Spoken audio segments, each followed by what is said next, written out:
Hmm.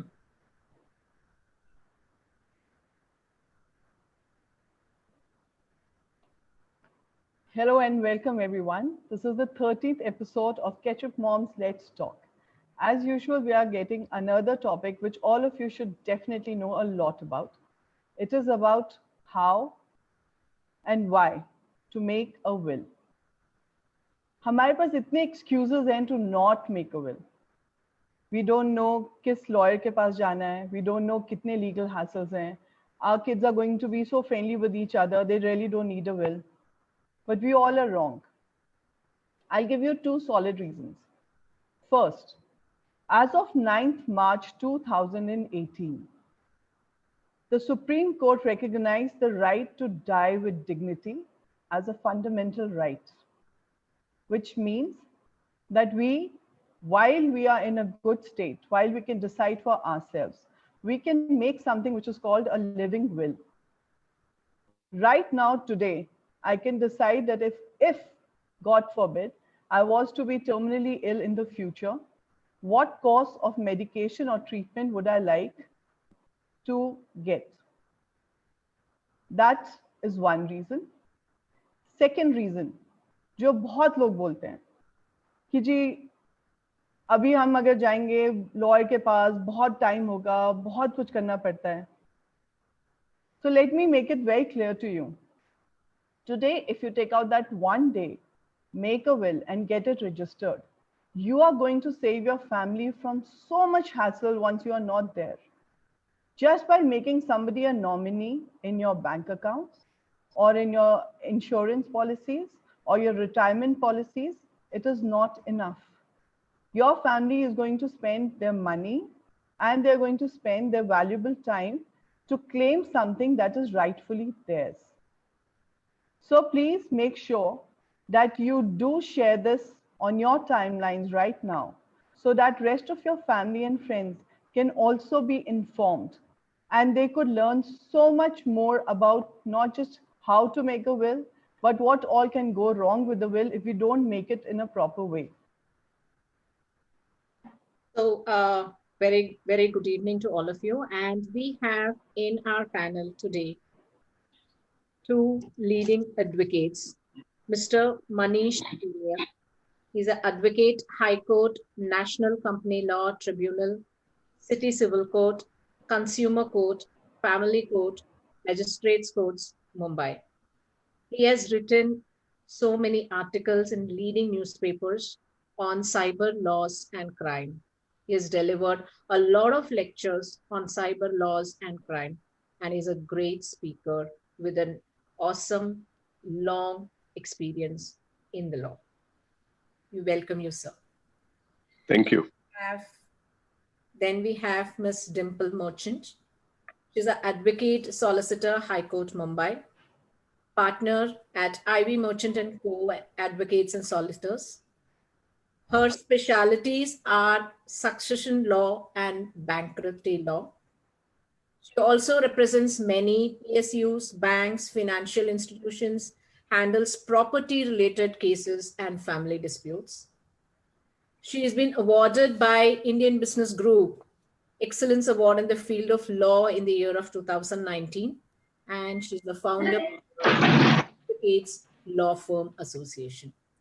We welcome you, Dimple, for our Thank you so much. Thank you. Yeah.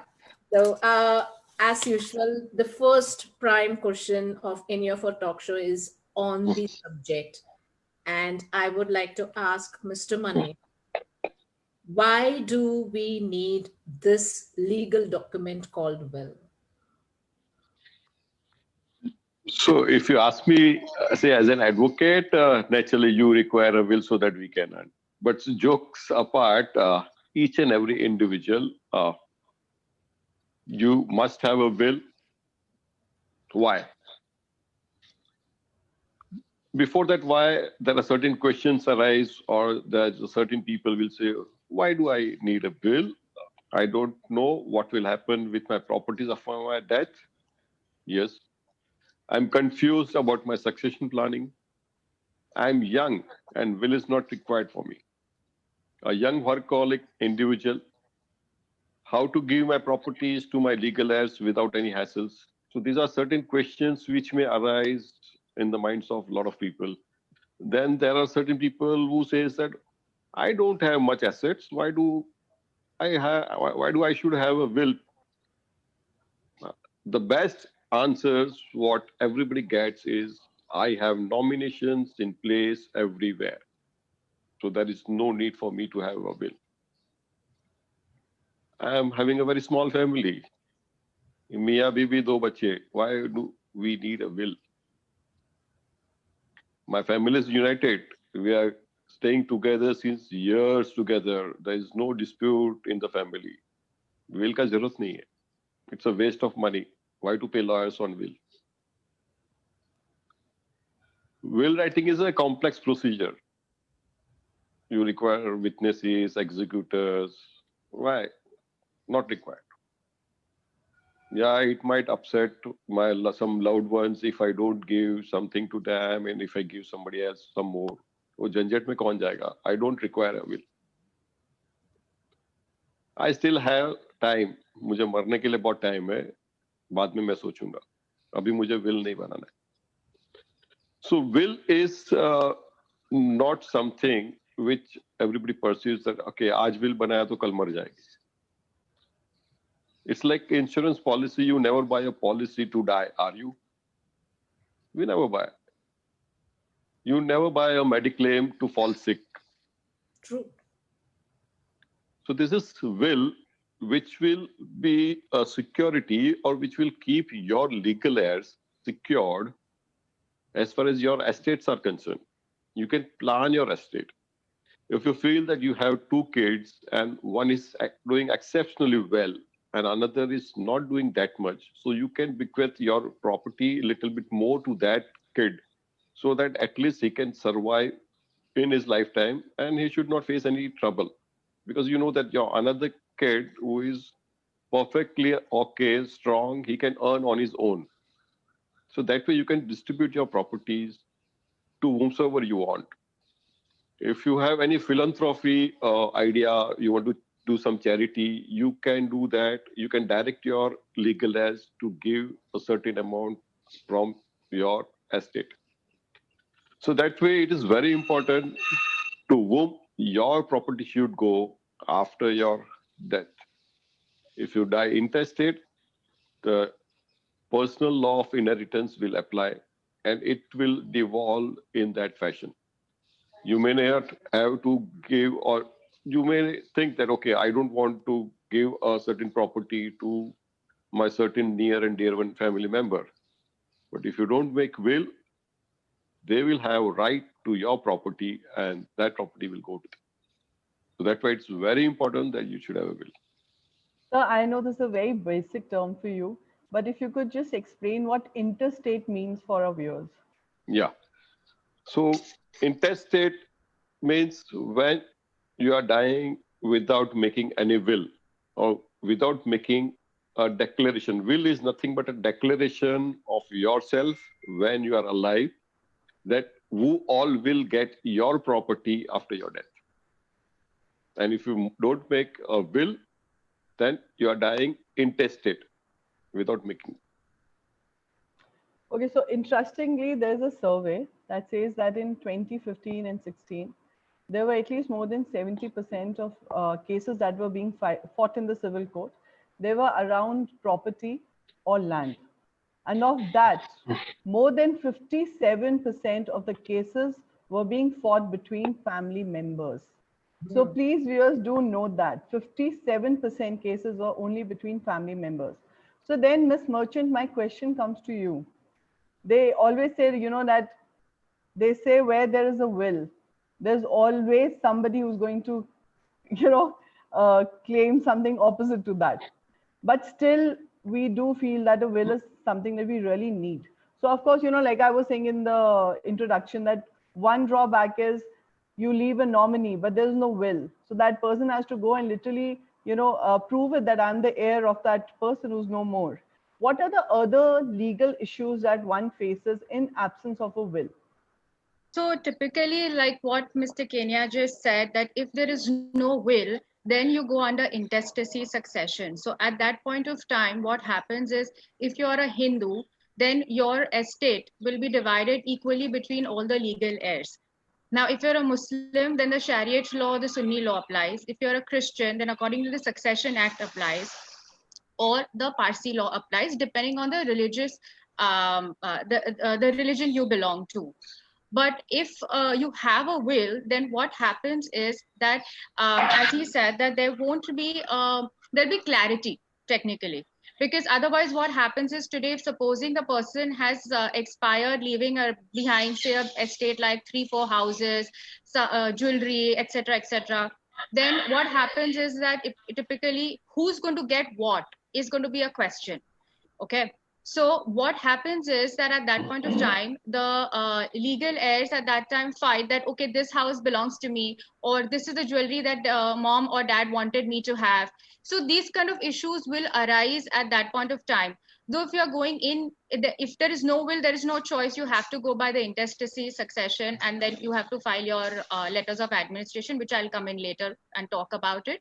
But if there is no will, then this is the situation that will happen, because there won't be any clarity on who's going to get what, unless and until the family is at peace and they can accept that, okay, these are the things and this is how we are going to distribute it, which nowadays we don't see much of the families coming and being on the same page. So that is one part which is important. Secondly, many times what happens is your banks require a succession certificate or a probate or a letters of administration. At that point of time also, a will is essential, because the intention of the testator is very important. See, when you're making a will, the person's intent is what is covered in the will. Whether this property belongs to the person or not, or that is a subsequent question altogether. But what today, if I want to bequeath something, my intent is there that the A person is who I want to give the property to, which is very important, at this point in time. So that is what one thing which covers. Secondly is when it comes to your bank lockers. Now, in the lockers, there might be jewelry, there might be important documents, there might be so many other things. So it's very important that the clarity is there with regards to who's going to get what. And then once you obtain a probate or a letters of administration, it's easier for the banks to do the procedure which is required. So at that many times, this is what even the banks or the banks require. Secondly, the issue comes is with the shares that you have. Many times, mere nominee, as Mr. Aru just spoke about, mere nominee is not enough. You have to have a probate or a letters of administration to show to who this particular shares or this demat account goes to. So that clarity also will be there for you, as when the times are difficult. It'll be easier once you get these the will probated. Then it'll be easier for you to get your procedures done. You won't have much of hassles on going back and forth in the bank or to the companies for the transfer.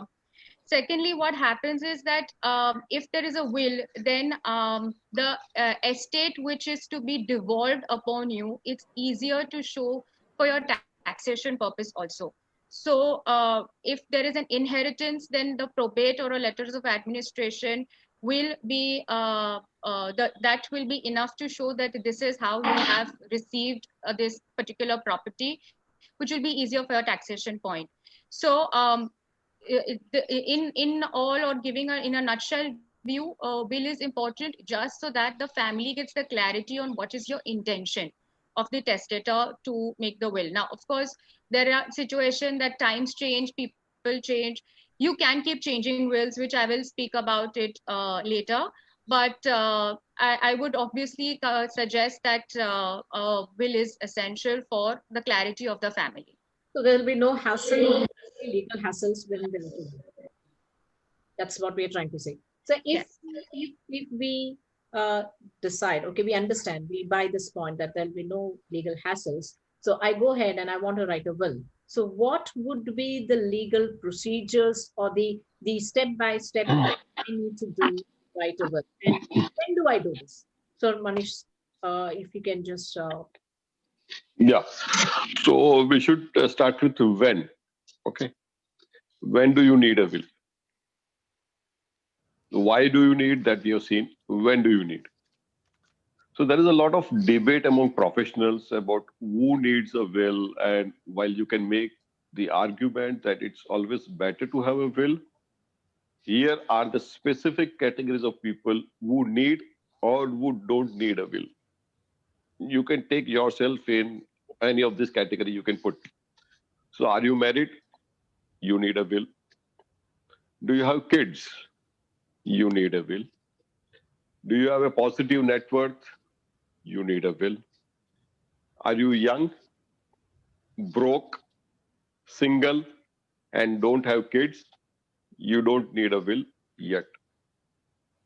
If you are a single, but if you are a positive network, still you need a will. Hmm. Okay. Sir, just one question. Yeah. Even if I'm single and if I'm broke, but let's assume that my parents would leave something for me. So wouldn't I still need a will?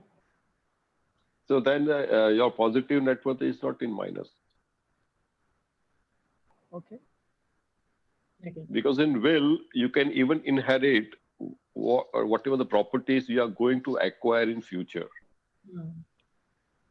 Hmm. So if you feel that, okay, I will acquire certain properties in future, still you can bequeath that property to your loved one. Hmm. Then what? So if you're complete, sorry, yeah. So if you're completely broke, then you don't acquire a will. So then what will be the procedures? Like now, if I have to sit down to write the will, so what would be the first thing I do? Yeah. So unlike other documentations, there are only few things which you have to take into consideration for writing a will. One thing is it should be in the language of the testator. There should be minimum 2 witnesses. You should have an executor to the will who will execute your wishes after your death. It can be handwritten or it can be typed. There is no specific format of the will. Only these are the ingredients which should be there in the will. It is not necessary that you write very in first or second paragraph the name of the executors, or you should write last paragraph. No. No specific paper is required. You can write on a legal paper, you can write on a white paper, you can use leaflets, what you are getting on the backside. If it's a blank, you can write your will there also. There are instances earlier wherein the will was written on cigarette wrapper, and that was also admitted. Really? Then how do we register? Do we have to register the will? Registration is not compulsory. Okay. If you feel that amongst your legal heirs, there will be even a chance of 1% of dispute about the distribution of property, even 1%, then in my opinion, it is advisable to get it registered. If you want to form or if you want to write a will, if you don't know exactly, you can refer certain things, certain books, or consult some, particularly a lawyer who is expert in that, or a person who knows about law of wills, and write or get it drafted from that person. My advice is never ever Google and get a precedent and then change the name and write a will. That will be disastrous. Then there are certain procedure, like all those ingredients are there. But suppose if you are into army and if you are in front, war is going on, then what? Then Indian law provides that even oral will via an army officer who is at front, and suppose he is injured and he can say that my property to his colleague, that my property should go to so and so, so and so, so and so. That oral will also valid. And in 2018, Supreme Court has given a right to make a living will.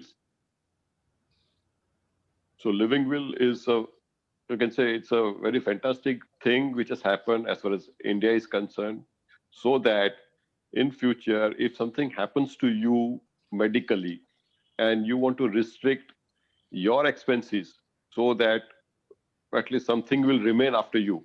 Some dreaded disease has happened and you are hospitalized. So you can limit your expenses there. You can limit your treatment by writing in your living will. Yeah.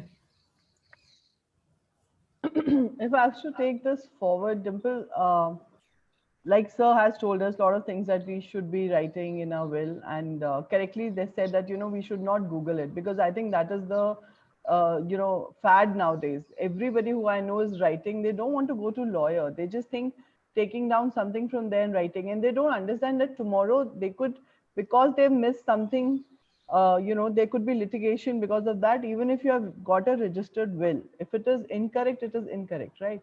But is it possible that you could kind of give us a list of things that should be there, that we should bequeath to our people?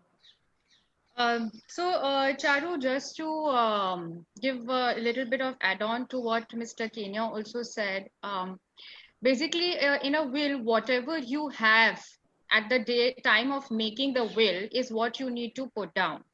Now, whether you may have a property which is existing at that point of time, or you may have a movable, immovable property, whatever you have, that has to be penned down. Now, typically in a will, what you do is you have all your, you list down your movables, you list down your immovables. Now, at that point of time, it has to, if you are yourself making the will, please be very careful that the description of what you are mentioning in the will is very clear. Because what happens is, majority of the cases, there is ambiguity. Whether if supposing you have two flats, flat number 1, flat number 2, you please mention the flat number 1 goes to so and so, flat number 2 goes to so and so. Now, that is something that needs to be clear. With movable assets, say for example, jewelry is concerned, many times we might have 5 gold sets or 10 diamond sets, for example. At that point of time, also it's very important for you to probably name it, list it, or probably for the easiest option is that you say that this box containing X amount of containing jewelry is box number 1 is bequeathed to so and so, box number 2 is bequeathed to so and so. So what happens is that the box is defined. All right. So there is no ambiguity over there. Secondly, you can bequeath your shares, your demat account, your investments, your mutual funds. Then I think whatever assets you have can be bequeathed. There is no bar in bequeathing. Whatever can legally be given is what can be bequeathed. So that needs to be clarified. That has to be mentioned. Secondly, what happens is at the time while we are making the will, is that the person to who we are giving. So many times we say, I would want to give it to my son so and so. Now, please specify. If you have 2 sons, please specify my son who. Simply saying my son so and so does not, it gives you again an ambiguity. Then the intention has to be drawn up, that what are you, who's the person that needs to be given. So these kind of things are very important while making the will. If you have these kind of questions, it's always advisable that please speak to whoever you're consulting, a lawyer especially, who will be able to guide you on how the will has to be made. Many times we know our families very well. All right. Let's be very honest over here, that all of us understand that after a person's death, what will happen. Now, at that point of time, if you are apprehending that there might be a dispute after the person making the will, then please make sure that your circumstances while you're making the will, or you've thought it well while making the will on who are you giving what, because that is going to be, you might be aware that at that later point in time, this might be contested. So please be very careful while making the will. If there are disputes happening in the family, don't take this thing very lightly, because maybe for you right now, it might be like, it doesn't matter, but later on for your family, this is going to be an issue. So that is something. Interestingly, if I could add to that, I've also seen families which have literally, so, probably in the will, they've written that, okay, this house is going to be divided into 2 and the upper floor goes to this one, or, ground floor. So then it is taken. But if they just say, supposing both the kids are staying abroad, and they are just given 50% share. Now nothing has been written about the furniture, paintings, XYZ, and now suddenly with OLX there, everything has a cost to it. And I've seen it myself in a very close friend's family where they fought over one table, because that table was like some 50-year-old table, and they literally fought over it because they were like, no, no, no, but this portion is supposed to be mine and that. So I don't know, but I don't think it is so easy to make a will where you literally write that my dining table goes to my daughter. You can definitely, if you are having those kind of artifacts, you are having those kind of paintings, or you might have those kind of very expensive movable properties, that has to be listed. It will be a little bit painful for you to list down all those things what you have, but it is always better to do it now than be sorry later on. So you can always list down that there is no, that you don't have to think twice that, oh, what will happen if somebody reads my will. Supposing somebody is having a very expensive shawl or an expensive utensils or whatever, or jewelry, you can list it down. There is no problems in listing it down. Secondly, I just like to add one more thing is, while making the will, many times that we bring the attesting witnesses to be somebody that we just like catch hold of somebody saying that, please sign kar do, mera will hai. Now the situation here is that please don't do that. Your attesting witnesses need to be people who know you very well, who you can, or your family can trace after your demise. So please don't take a very lightly and probably have a cook or a maid or a driver or an employee be your attesting witness. Please have somebody who you are aware, who you is a close family member, or a family friend to be an attesting witness.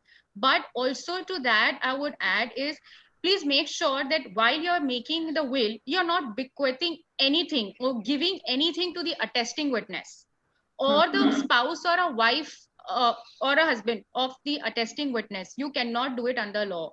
So the attesting witness has to be completely a third person who is not getting anything in the will. So that is something that you will have to. They should not benefit from your will in any possible way. Correct. Also, But however, the executor can get. There is no bar in the executor, whoever you appoint in the will, because in a will, as Mr. Kenya said, it's very important to have an executor. It's very important to have two attesting witnesses. So these two things are very important. And for a valid will, these things have to be there, and plus your signature, the person signing in has to be signing over there. So all that has to be taken care of, and obviously whatever your contents are and what you're going to be mentioning, that also is important to be mentioned in the will. So what I think in terms of a living will, the executor becomes very, very important, because time and again we see that maybe a mother who's 60 years old and she's unwell and she's on a support system, right? And you don't know whether she's going to make it. And kids, they always get a divided opinion. While one daughter might want that the mother's treatment should carry on, the other daughter feels that let her go in peace. At that time, to have a living will and somebody who is an executor and you can say, no, but this is what mom wanted. She did not want to be on the respiratory system, so please pull it off. I think that's very important for one. But the other thing also is, Dimple, now that the empires are being made online, right? Even a simple Instagram account can be worth lakhs, because probably you have that kind of followers, or a Facebook account.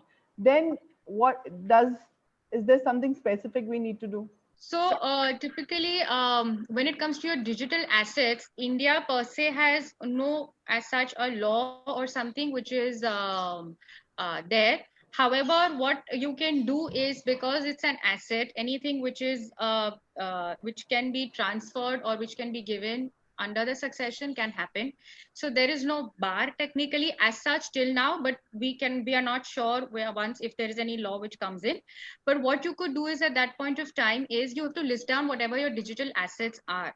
Now, when these digital assets should be protected, whatever you have, you make the inventory, you have your usernames, your passwords, your secret questions.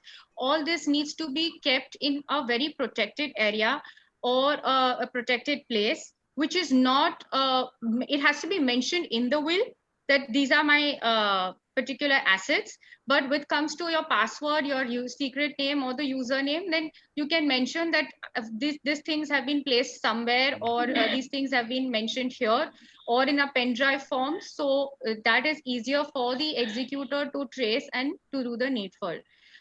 In US, typically they have cases where a person has expired, and and at that point of time, for them to go through their email ID or a Gmail ID, they have gone to the court and they have got the orders from Yahoo for accessing to their emails. So that is, I think, happened in Michigan state, and also in Louisiana. Also, they have. That time they wanted to trace in Facebook. So in that particular case, the Facebook refused, saying it's a privacy law. We cannot obviously share any details with you.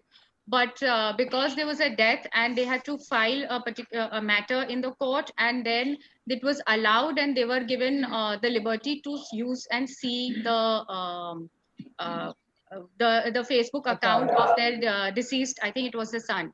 So this is how advanced, or this is how US has been treating with the digital assets are. But I think in India, so far, such cases have not happened. So we are waiting and we are seeing how. I think it is better, as you suggested, that we should write down our You passwords and can write accounts down and keep it and the separately in an. passwords Yes. and the passwords to our laptop and to a phone. I mean, a lot of us don't Your want to, phone, your share laptop, it, your but we email should. ID, passwords, your password to your Instagram account, or your whichever places you are using. There might be a situation where this is again not India based, but also this similar principle can be applied. Is where today you're on an e-commerce website where you are the sole proprietor and you are only selling all your property, your commodities, technically your products online. So at that point of time, please check what is your agreement with that particular platform. You see whether you can make any kind of changes in that agreement, where in case if something goes wrong with you then can your legal heirs take over? Because typically we have the click swap contract that is there on e-commerce website. So you just say I agree and you're gone and done with. But in these scenarios, if there is, then please make sure that you have some kind of a correspondence with that company where you're informing the company that this is what the situation is and this is how you want to take this forward. And mention all those things also in the email, in your will. Please don't think that my will is going back more than 5 pages or 10 pages. It does not matter. Till the time everything in your will, whatever you have, is already covered and very well distributed or placed with a proper application of mind. Sir, you would like to add something because you had come in between about the digital properties. Uh, yeah, so whatever Dimple has said, right, I just want to add a few things here that do write whatever your digital properties are there in your will. Even in residuary clause, you can add more digital properties which you may acquire in future, because today there are certain social media accounts are there. You may, something new comes up and you subscribe to that also. And always write along with your digital property a direction to the company to provide access to your account after your death. Today, yes, I agree, there are no laws in India which governs digital property, but days are not far wherein even courts start recognizing your digital properties and they will be giving it to the legal heirs under the will. So typically now that we have spoken so much in detail about why make a will, when to make a will, the legal hassles if we don't make a will, and what should be written, what should be covered in the will. So if we have to put it in a nutshell, if we have to say, okay, if I'm making a will, it has to be an error-free will. That means what are the few key things which I have to keep it in mind to make that error-free? Okay. So whosoever the listeners are there, they can take pen and paper, they can write down, and if they follow this, they can create their own will without any error. I'm just giving you the pointers. So first of all, you can make will of your self-acquired property or the properties which you own. You cannot make will of your spouse, or even if you are having a joint property with your spouse, you can only bequeath your share, not your spouse. Minimum, there should be two executors or trustees should be there, and practically those executors or trustees should be younger than you. Okay, suppose if I am 50 years of age, it will be advisable for me to have executor somebody who is of 30, 25, 30 years, Okay. because he should survive. He should not die before me. He is going to execute my wishes. There should be minimum two witnesses. Yeah, one may be a doctor, but if you don't have a doctor, at least get a fitness certificate from the doctor that, okay, you are fit to enter into a contract or to sign a document, and you are in a state of mind where you can understand what you are doing. No beneficiaries should be signed as witnesses. It's a clear-cut no. Okay. Preferably in the known language of the testator. So the person who is making a will, it should be in his own language. If you know Gujarati, you can make will in Gujarati. You can sign it in Gujarati. But if you don't know, say, English, you are signing in Gujarati, then I will come to that. But you should not be making, or you shouldn't be signing without there are certain formalities. It can be handwritten also. There is no need, or there is no compulsion for anybody to type the will, and that too on a specific paper. On any paper, you can either type or hand write your will in your own language. Full details of properties must be mentioned to avoid any ambiguity at a later stage, what Dimple has just mentioned. If you are bequeathing a flat, don't just give that flat. What will happen to the furniture, fixtures, utensils? Because there are certain cases in which furniture and fixture is written, but not utensils. What will happen to that? So for small reasons, there can be a dispute. There is no need to pay any stamp duty. Your will should not be on any stamp paper. Not required. Notarization of the will, not required. In fact, if you do all these things, you type it on a stamp paper, you go before notary and notarize, it may amount to some suspicion why you're doing it when it is not required. So it is better not to go or not to do. Avoid. It should not be typed on a stamp paper, what I already said. If the will is in English and testator sign in a vernacular language, the example which I have given of Gujarati language, say, then the advocate who is preparing the will must mention there that he has identified the testator and he has explained the contents of the will in Gujarati language to the testator.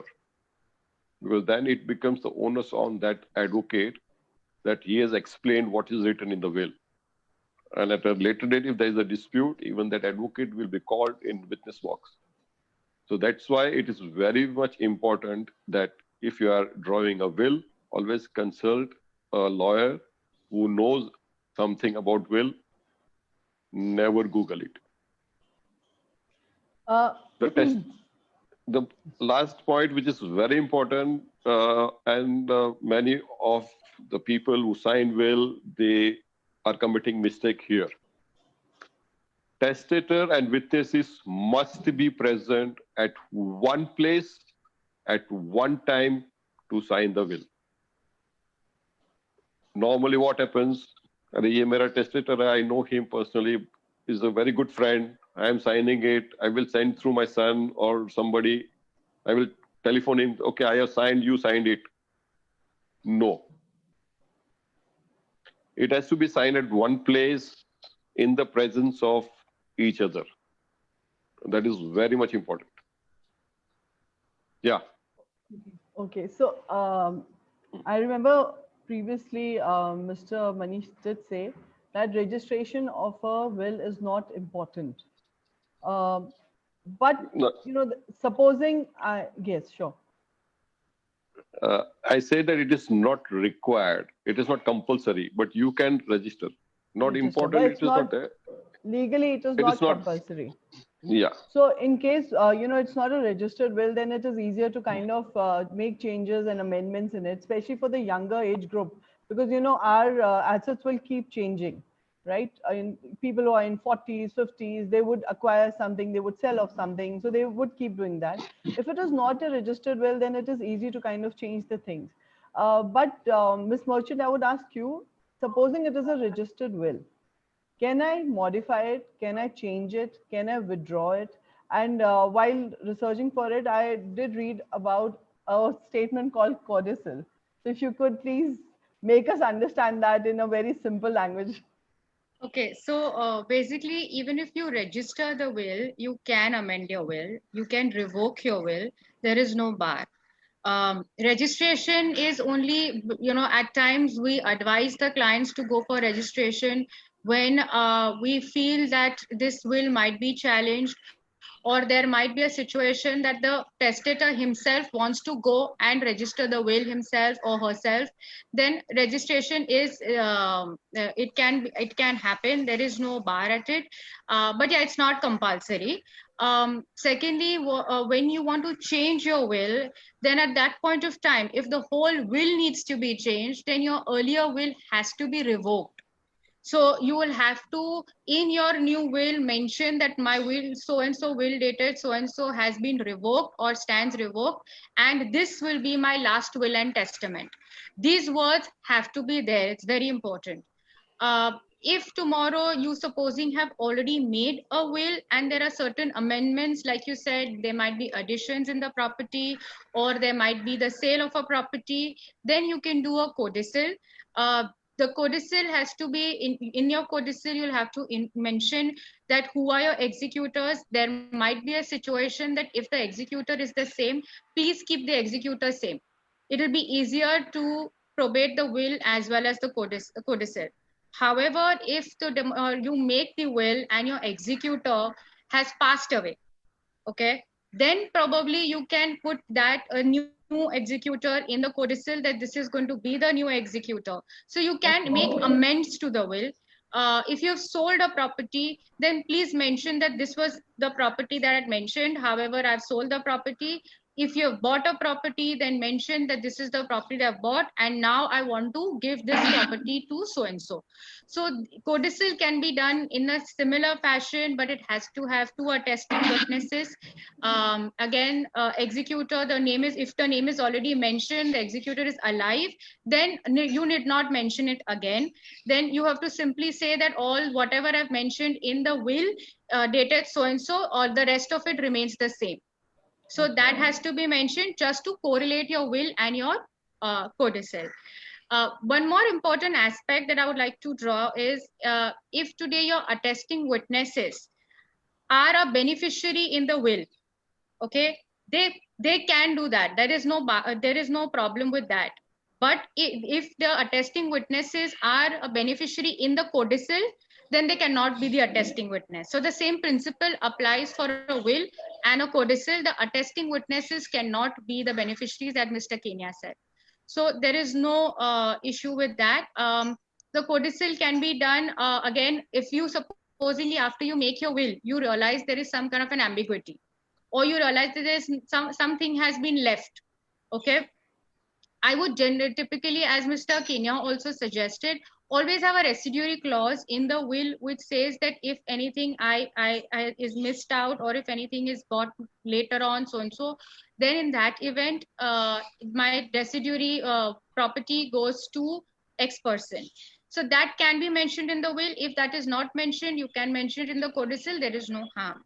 Okay, so that is again not an issue with regards to the codicil. That can be done at any time. It's not necessary that you need one codicil. It can be two codicils also to the will. There is no bar at that.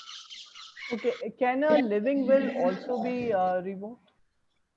Withdrawn? Generally, if you are doing a living will, again, yes, you will have to revoke your living will, saying that this is now my intention. Possibly the health must have improved. then he can or she can change the will. So a will can be changed, will can be revoked, whether living, unprivileged, privileged, that has nothing to do with it. So, nowadays staying single or being in a living relationship has become a very so we did take that point. And if we don't have, we are broke, then there is not kind of necessity to make a will. But if I'm single and I have enough property with me, and if I die without a will, what happens to that kind of a situation, Mr. Manish?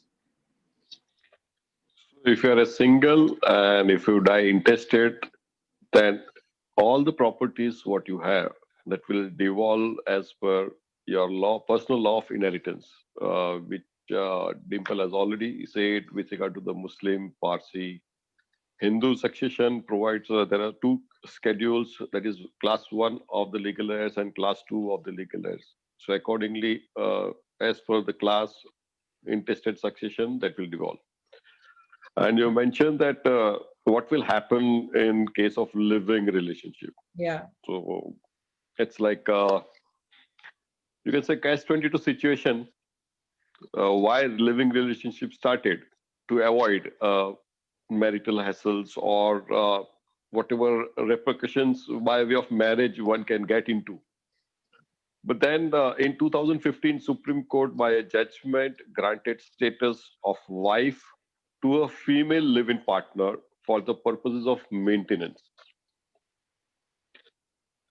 As far as for inheritance is concerned, for a living partner, then living partner is not entitled for the properties. But again, there are judgments on this point, for which we say, but if a live-in relationship is for a longer period of time, say around 20 years or so, then the court may recognize a live-in partner as husband or wife, as the case may be, and entitle him or her for the properties as one of the legal heir. Okay. So if the live-in relationship has been long, just that they didn't get married, they are considered Yes, husband and wife according to the laws. yes, yes. Yeah. Okay. Okay. That's very interesting. Yeah. Okay, Dimple, under what circumstances can a will be made through a legal guardian? Technically, a will has to be made by yourself. There cannot be any legal guardian making the will for you. For making the will, there has to be two things which are very important: that you have to be major, that is 18 years of age, and secondly, you have to be in sound mind to make a will. So, in both these scenarios, you yourself have to make a will. There cannot be a third person making a will. You cannot give a power of attorney to somebody to make a will for you. That doesn't work. So, you yourself have to make the will, and no legal guardian is required for making the will. But Dimple, what happens under the circumstances where you have special kids? So when there are special kids are concerned, now basically special kids are there, then they cannot be making a will, okay, because they are underage. But if they have grown up, then they can definitely make a will. At that point of time, you have to they have you have to prove somewhere that they were explained to them that this is what they have got or this is what they have, and thereafter you will have to make the will by a lawyer. But the thing is that there has to be enough evidence or enough documents, or not, rather than documents, enough evidence to show that the person who is with special needs has given this XYZ as its intentions to make the will, and the sign has to happen. If the person cannot sign, then a thumb impression is enough for making the will. So at that point of time, again, you will have to go through that circumstantial evidence, as we say in our legal parlance, to show that the person has made the will. So that's how it's supposed to be generally. Okay, because this is what I was thinking. The other thing could be that if somebody has a special child, then obviously that person will leave that child with some guardian in case something happens to them. And maybe in that will itself, they do mention that if something was to happen to the kid, then who bequeaths everything, right? No, so then in that event, if the person is leaving something for the special child, then there are two ways to do it. One is probably you can form a trust where you can have a guardian, private trust basically. You can have a guardian, or rather, I would say a trustee appointed, and whatever benefits that come out from the trust, maybe it might be an interest from the property or whatever, that can be given to the child. But this trust again has to be for a limited time. It cannot go on forever. So probably you can say that till the child attains the age of majority. So those different things we can probably do to protect the child at that point of time. So it's interesting you spoke about trust, because that was my next question to you. That, a lot of people who have young kids, and now, mostly your immediate neighbors are probably living in another country.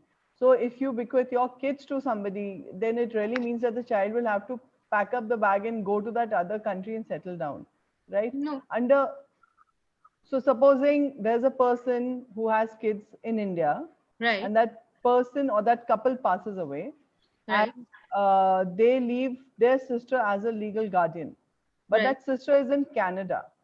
right. Now, for these kids to be brought up by the sister, obviously she'll take them to Canada, right?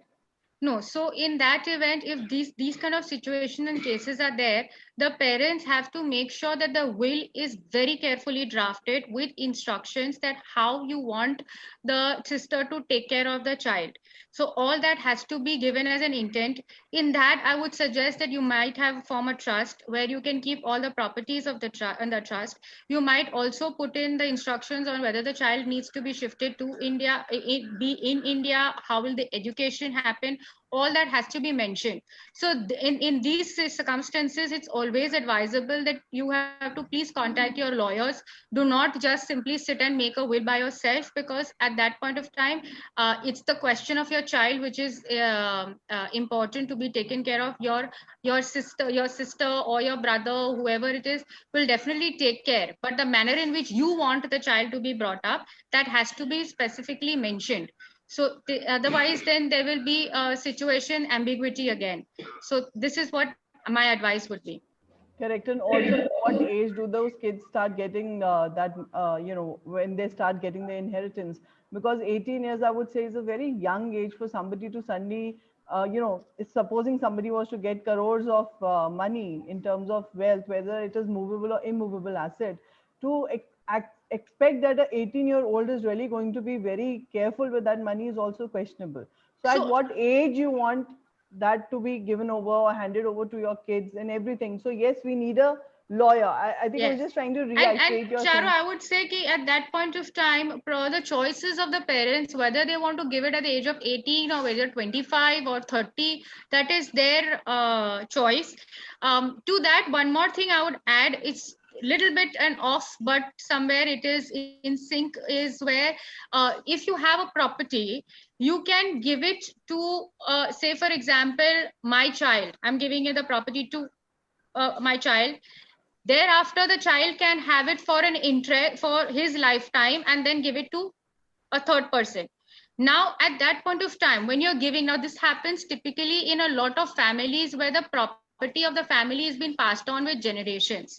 So you might probably say that I want my property to be here only, so I'm only giving it to one person. Then thereafter, in the will you mention that the property goes to A, then B, then C, then D, then E. That is not right. You cannot have that. So the property has to go to A. A has to be living at that point of time. Then the property can go to B. At that point of time, the A can have only a life interest, and then B can do whatever it needs to be done with the property. So it cannot be passed on. In the will, you can't mention that it goes to A to Z. It has to stop somewhere.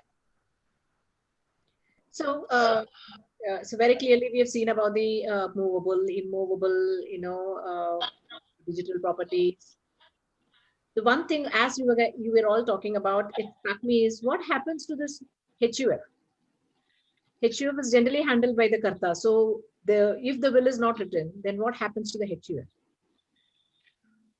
So if you have not written a will, okay, and if you have a HUF, then any elder legal heir, whosoever it may be, after 2005 amendment, even a daughter can become Karta of an HUF. Earlier, it was only the male member who used to be a karta of the HUF. Now, even the daughter can be a karta of HUF. Okay.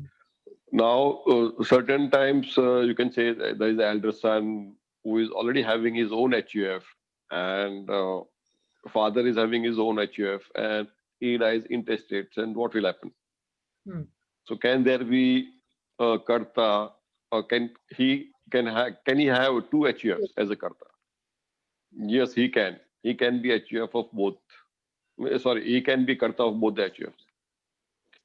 But in that scenario, it will be ideal and logical and practical to dissolve the HUF of his father and distribute the properties amongst all the co-partners.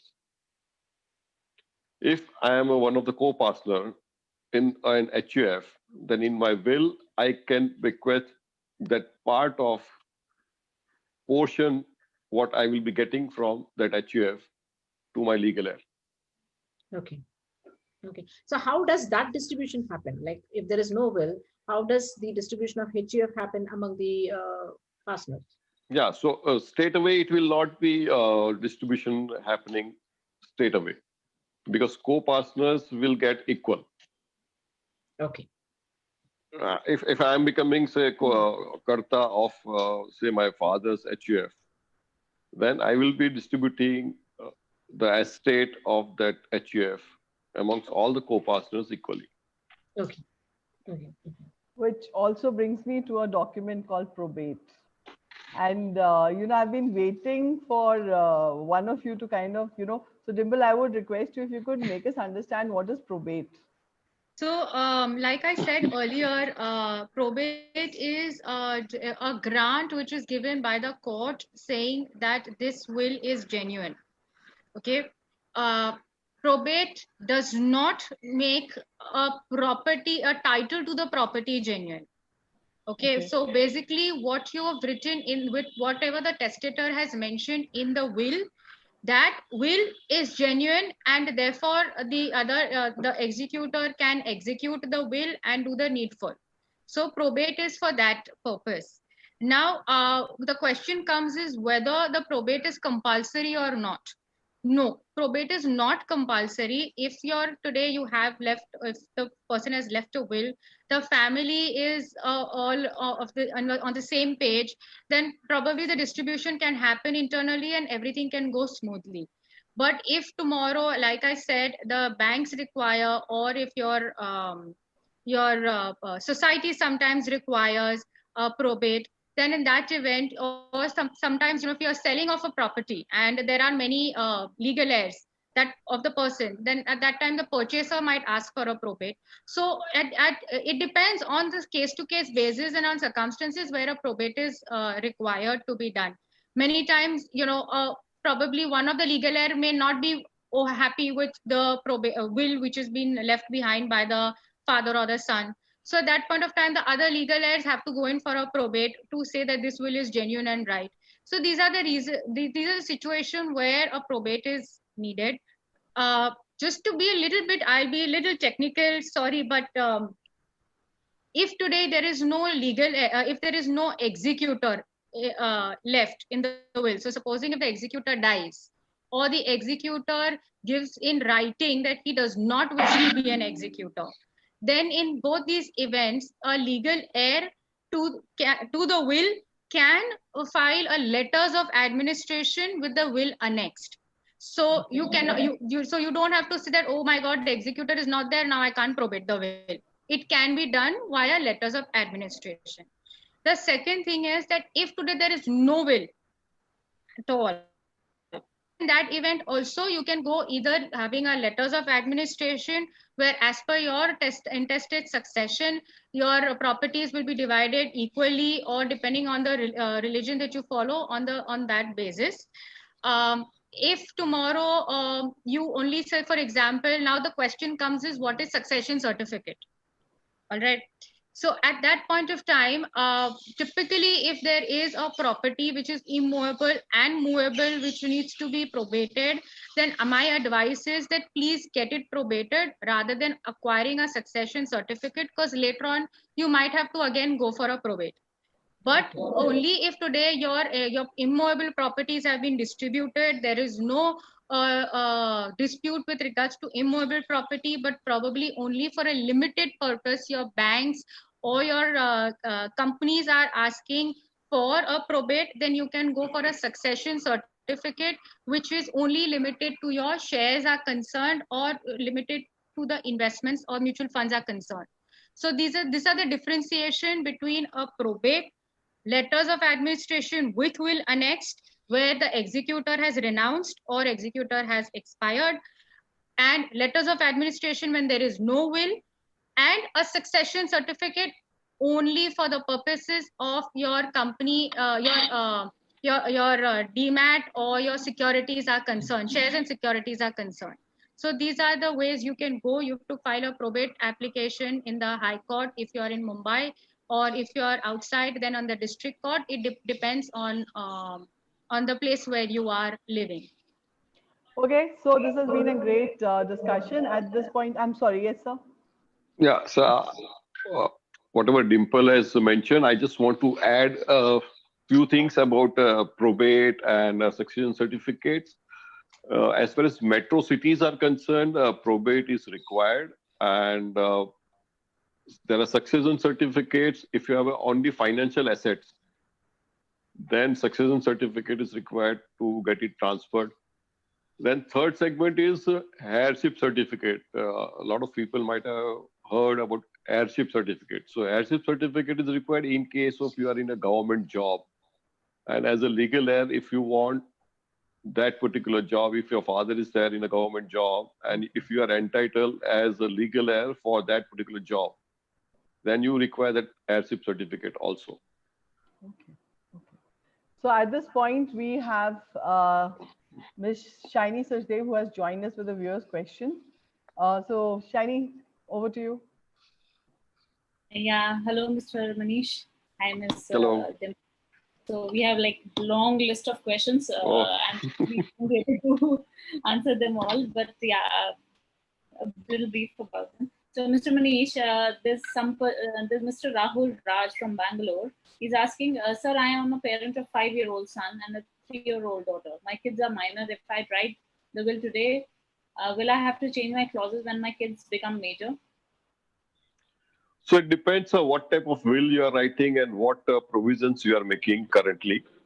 I'm sure that if you are making will right now, since both your children are minor, you have to appoint a guardian also in the will, so that if something, God forbid, happens to you, the guardian can take care of your kids as far as the properties which you have bequeathed to them.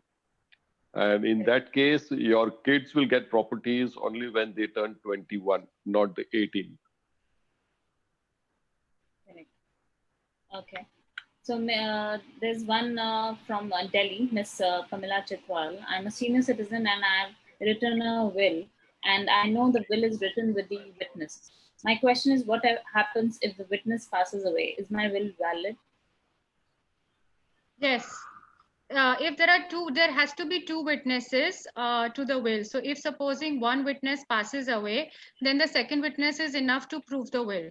For example, if both the witnesses have passed away, then the Supreme Court has recently given a judgment where one of the witnesses' handwriting has to be proved that this person has been a witness. So that evidence has to be led. But typically with one witness, a will can be proved. Even if somebody is present during the signing of the will, he may not be a witness in the will, but still he can file an affidavit in court stating that, okay, he has seen people signing, means the witness is signing the will and the testator is signing the will. So even that is also allowed. Okay. So there's Mr. Kumar Nigam from, he hasn't mentioned the place, but yeah. Mr. Manish, he's asking, my elder sister passed away recently and she was a widow. She does not have any children. She has not written any will. What happens to her assets now? So if you are Hindu, it will be as per inheritance, your personal inheritance law, that is Hindu Succession Act, as per class 2, it will be devolved. Okay. because she doesn't have any children, he says. So then he will get, if your parents are there, then they will have first right, and otherwise you will have it. Okay. Mr. Abdul Nazir, Ms. Dimple, he's asking, my sister married a Hindu guy and he died in an accident. He did not write any will. Will my sister get the wealth? Which succession law will apply, Hindu or Muslim? Yes, your sister will get it and it will be as per Hindu succession. Okay.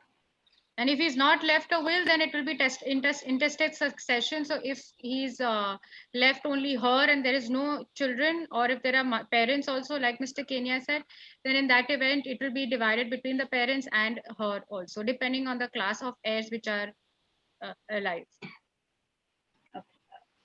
So, there's one Miss Kavita Kanwar. She's asking, I have written a will and have registered it too.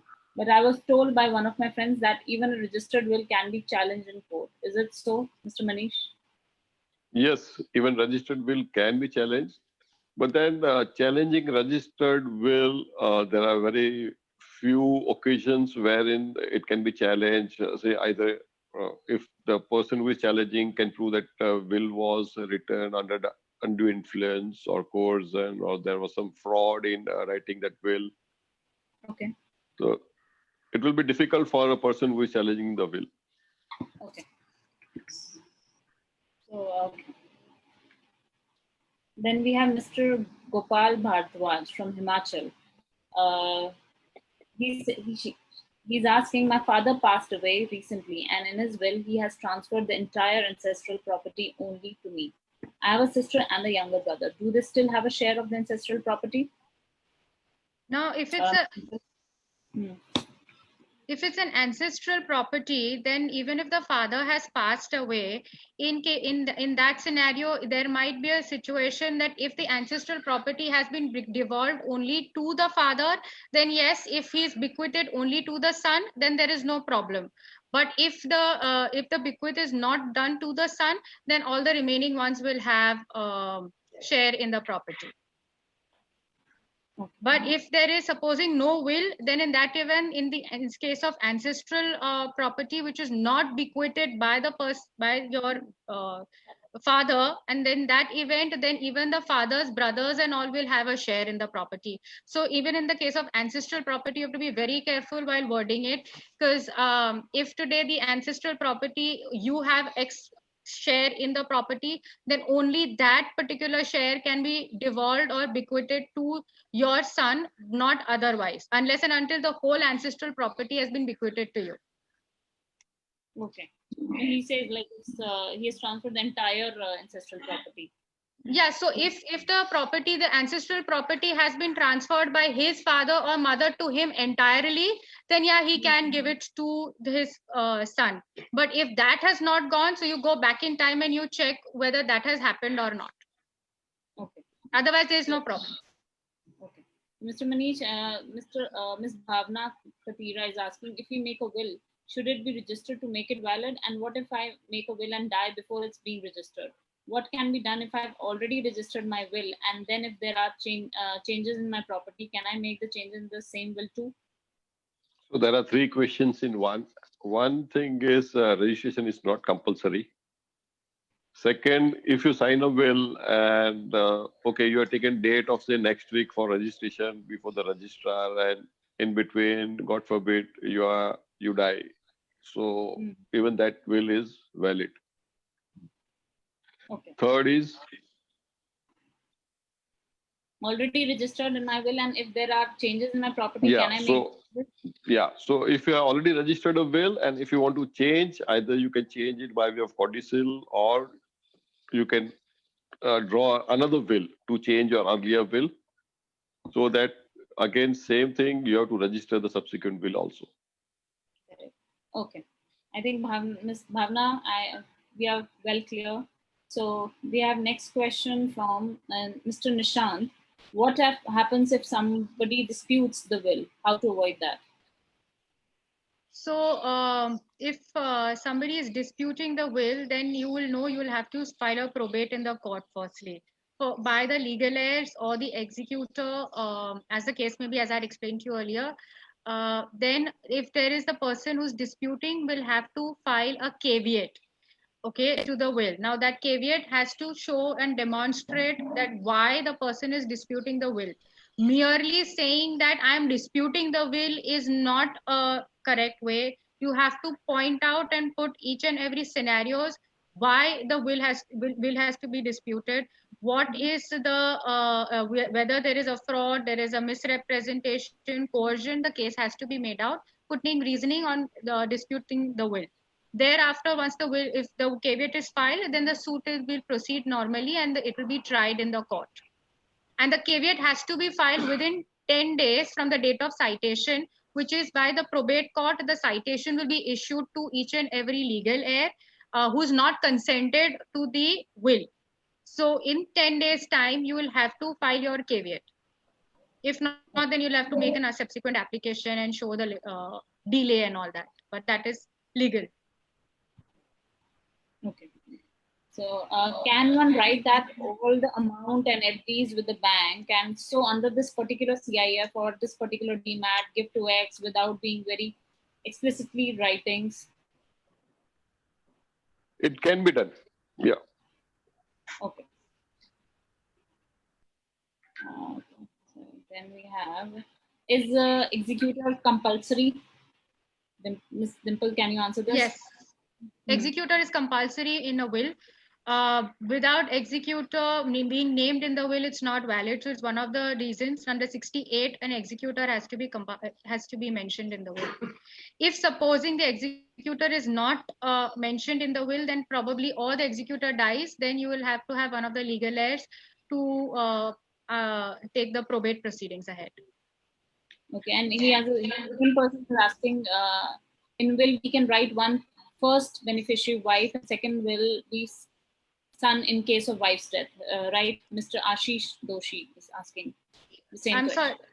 So he's trying to say that for that if some, I'm sorry, I didn't get the question. Yeah, see, he's saying first beneficiary is wife and second will be son in case of wife's death. That can happen. Okay. That is not a problem. So we have Ms. Priya D'Souza is asking, if there are two wills written in different points in time and both will surface at a later date, which will be considered? Later in the date. Sorry? The will which is written later in the date. Later in the date. Okay. The latest one. Okay. So I think this question is already answered. How many witnesses are required to sign the will? The will be digitally signed. Executor can be a family member. They're asking this question. Is it? The Can be digitally signed or executor can be a family member. Both questions is one from Jatin Lalwani. The will cannot be digitally signed. It has to be signed manually, I would rather say, and personally rather. And executor can be a family member. There is no bar. An executor can be a beneficiary also in the will. There is no issue with that. Okay. Is will necessary if couple have a single kid? Mr. Manish, Pardon? Is will necessary if couple have a single kid? Yes, if you have a positive net worth. Yeah, and what about the adopted offspring? Mr. Narasimha Bas is asking this. They also have a right in your property. Okay. Okay. So they have special clause to be provided. Is there any, or they are like any which ways they are like entitled to it? No, even if you may say adopted, once you say adopted, it is your son or daughter. Yeah. Adopted is for the outsiders. For you, it is your son or daughter. Correct. So they have Miss Bhavna is asking, ma'am, sir, can you please tell the charges? Any good lawyer charges to make a will? We are not here for our professional to increase our professional fees or something like that. But our advice will be, I think Dimple will also agree, please consult a lawyer don't download any document by Googling it and just changing by name. Or if your relative has made a will, just copy paste that. Consult a lawyer who is making will or who knows what is will, and save from the future hassles. Otherwise, your legal heirs will curse you that to save a few thousand rupees to make a will, you are putting us in trouble. Correct. I think she's well answered. So Miss Manju says, she's asking, I have a residential house on my name. How can I distribute between my two children? So, Miss Manju, you can probably do it in half and half, where both will have equal share in the property. But it definitely depends upon you how you want to do it. Whether you want to give 20% right, 10% right, that is completely your call. Nobody can stop you from it. At the end, while making a will, it is a testator's intention on how they want to devolve or how they want to divide the properties. We as lawyers can give you ideas, but at the end of it, you are the one who will be making the will. So you have to be thoroughly okay with the idea, or if you have your own way to divide the property, then you should inform your lawyers that this is what you have it in your mind. So it is completely open to you how you want to distribute the property. And also, just to, if I may add, as both the advocates have been telling us from the word go, that write down everything, even if it is one residential property, please write about the furniture, artifacts, paintings, anything. Yeah. So we have Mr. Satish Gadi, and he's asking, depending the religion means not as per Indian law. What does Indian law say? Leave like we don't need. Why do you have to get the religion in between? So that is the irony of India, that we are divided by religions and we are united by only one thing. Some say India, some say Bharat. But we have Hindus, we have Christians, we have Muslims, we have Parsis. So law of inheritance is governed by personal law. Only in the state of Goa, they have uniform civil code, which is from the Portuguese era, and they are following still that uniform civil code of Portuguese. So their personal law of succession is not applicable. Whereas in entire India, depending on your religion, personal law of succession is applicable. But I just like to add to that with his question that the Indian Succession Act, certain provisions are applicable to all the religion, where it comes to proving of the will, the trial is concerned, those bequests are concerned. So certain provisions are applicable to all. So there is technically that is also how our system is devolved. Okay. The questions will keep popping in. I think now we are running short of time. But there is Shiny, if I can just add to it, because one very important question came in, which I thought the lawyers should answer, because somebody has asked, can the executor be a lawyer? This is Ms. Deepa H. Gupta putting in that question. Yes, executor can be a lawyer. There is no harm. Your executor can be probably a next door neighbor also if you want. So there is no particular requirement that executor has to be somebody from the family, but please make sure that the executor is not just somebody who you know temporary.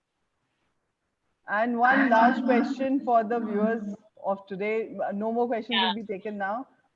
Shiny, would you take that, Mr. Satish? Yeah, Mr. Satish is asking, can liabilities also be distributed in a will? No. So your legal heirs will be liable of your debts or liabilities to the extent they are inheriting assets from you. If I am, as a legal heir, inheriting, say, 50 rupees, then my liability to pay my parents or whose property I am inheriting will be restricted to 50 rupees only. So whatever properties I am getting as a legal heir, my liability will be that much only. You cannot give liability, you have to bequeath assets. To this, I'll just like to add one more thing is that if today you've been bequeathed an asset and a liability, you cannot say that I do not want the liability, I'll only take the big asset. So you have to take both, and you have to deal with it. So you cannot choose between the asset and the liability. Yes. Can I ask one last question? I know we are running out of time, but if a married woman dies without a will, then of course the first heirs would be the husband and the children, right? But is it true that after that it is not the woman's family, like parents, who will be in succession, but it will be the husband's family which is in succession then? It actually depends upon the again the religion of the woman, because Parsi succession law is different, Muslim is different, Hindu is different. Again, the parents of it's not something that only the husband will have the right. First right is of the husband and the children, and then the second right comes of the parents of the person, and then the in-laws. This is how is the in the Hindu, but it depends on each religion. So this is why we should never Google legal issues, because on Google I found completely something else. Sure. Thank you so much. We're done. Thank you, Mr. Manish. Thank you, Ms. Simple. Thank you. Thank And you. now we won't be taking more questions. Please, viewers, you can leave the questions in the comments, and our panelists will happily answer them, and we will send you the answers. Thank you so much. So, well, time to conclude. And to conclude, I just, I'm kind of like recollecting, and if I can reframe an old saying, where there is a will, there is a way. Okay. So precisely, if there is a property will, there is a way to inherit. And if there is no property will, there could be a lot of ways, but all of them are complicated ways. In short, if there is no will, then there is no way, be it a willpower or a property will. So let's all of us do not or stop making excuses to make this legal important document if we really want our family members to enjoy the wealth which we are going to leave behind. If we really wish that our family members do not spend a lot of time and money to acquire the wealth we are leaving behind. If we really want to give our hard-earned money its real meaning and value, I think we should think and make the will. So have you all made a will? If no, get set and go. Do it right now. Otherwise, it'll be one of the biggest mistakes you would make in your life. With that note, I would like to thank two wonderful advocates in the panel today, both Mr. Manish and Ms. Dimple. In spite of your super busy schedule, you've given us your time to explain us this important subject. And viewers, if you have any queries, if you want any help with respect to making a will, both our panelists' details are given in the comment section. You can always write to them and they will be able to guide you accordingly. And so on behalf of Ketchup Mom's team, I would once again like to thank both our panelists and our viewers for participating in our talk show and making it more informative and more interesting. And do not forget to share this video all your friends, because let all your known person be benefited with this information. Before we sign off, just a small question. Do you all want to know about yourself through your handwriting? Now your handwriting can reveal the hidden you, the characteristics of yours, the emotional quotient of yours. Just by watching your child's handwriting, you will be able to understand your child better. And your parenting can be easy. Yes, it's all about graphology. Our next talk show, which is on the 5th September, we're going to have the famous graphologist, Mr. Milind Rajore, who's the founder of IGPS, and his team in the panel to explain to us what is graphology. So all of you, just keep watching our session and our post of announcement. And don't forget to post your sample handwriting and your kids' sample handwriting.